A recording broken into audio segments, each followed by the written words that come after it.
Halo teman-teman, selamat siang, selamat datang di video saya. Perkenalkan, saya Purwitadi Nugroho dari program studi manajemen. Di video kali ini saya mau membahas sedikit tentang perkembangan teknologi digital, khususnya yang berkaitan dengan e-business, e-commerce, dan e-government, serta pengaruhnya terhadap bisnis di zaman sekarang.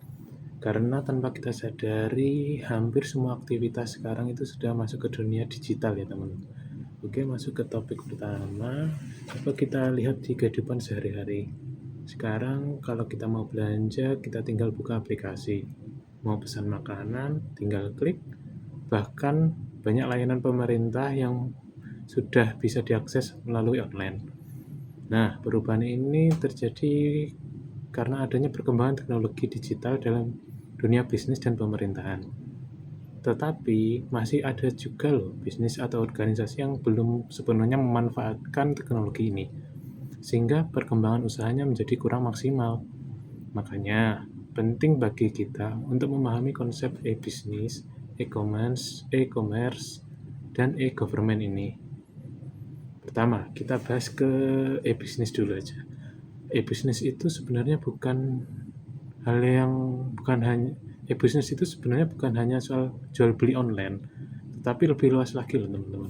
Yaitu bagaimana sebuah perusahaan menjalankan aktivitas bisnisnya itu dengan bantuan teknologi digital. Contohnya seperti komunikasi internal perusahaan, pengelolaan data pelanggan, sampai pelayanan secara online. Dengan sistem digital, pekerjaan ini jadi lebih cepat, biaya yang diperlukan jadi bisa ditekan dan diminimalisir, dan hasil dari pelayanan ke pelanggan juga tentunya jauh lebih baik. Nah, kemudian kita lanjut ke e-commerce. E-commerce ini paling sering kita jumpai ya dan kita gunakan.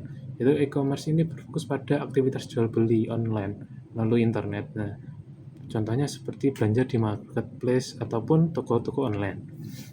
Nah, keuntungannya bisnis ini bisa menjual produk ke banyak daerah tanpa harus membuka toko fisik. Nah, jadi bisa produknya di mana, penjualnya di mana, pembelinya dari mana.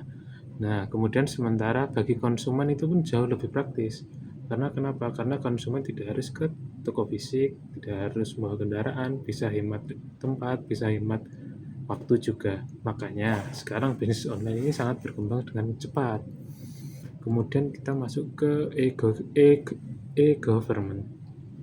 Selain dunia pemerintahan juga pun ikut memanfaatkan teknologi ini melalui yang sering kita sebut dengan e-government.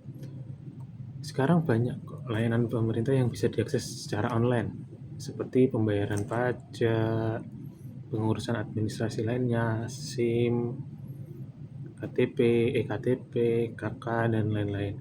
Nah, tentu hal ini sangat membantu masyarakat. Tentunya masyarakat, terutama masyarakat yang setiap harinya itu kerja dari pagi sampai malam, sehingga dia hanya bisa maksud apa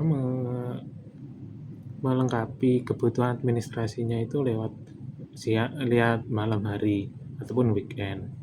Nah, kalau lewat online atau e-government ini pasti akan membantu masyarakat dari kalangan tersebut.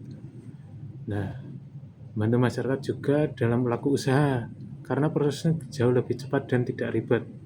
Karena kenapa? Karena kalau sudah online itu bisa 24 jam permohonan bisa dilaksanakan. Jadi, dari semua pemaparan tadi dapat disimpulkan kita bisa lihat bahwa teknologi digital itu sekarang sangat berpengaruh terhadap dunia bisnis dan pelayanan publik. Perusahaan yang bisa memanfaatkan teknologi dengan baik biasanya lebih mudah berkembang dan bersaing di era digital sekarang. Karena itu, penting bagi pelaku bisnis maupun organisasi untuk terus mengikuti perkembangan teknologi. Makanya ini artikel saya tadi bertopik atau memiliki judul yaitu sebagai perkembangan e-bisnis, e-commerce, dan e-government dalam meningkatkan kinerja dalam bisnis modern ini. Dan Sebagai untuk closing-nya, mungkin itu pembahasan singkat dari saya mengenai perkembangan e-bisnis, e-commerce, dan e-government. Semoga video ini bermanfaat dan bisa menambah wawasan kita semua. Terima kasih sudah menonton dan sampai jumpa di video selanjutnya. Bye.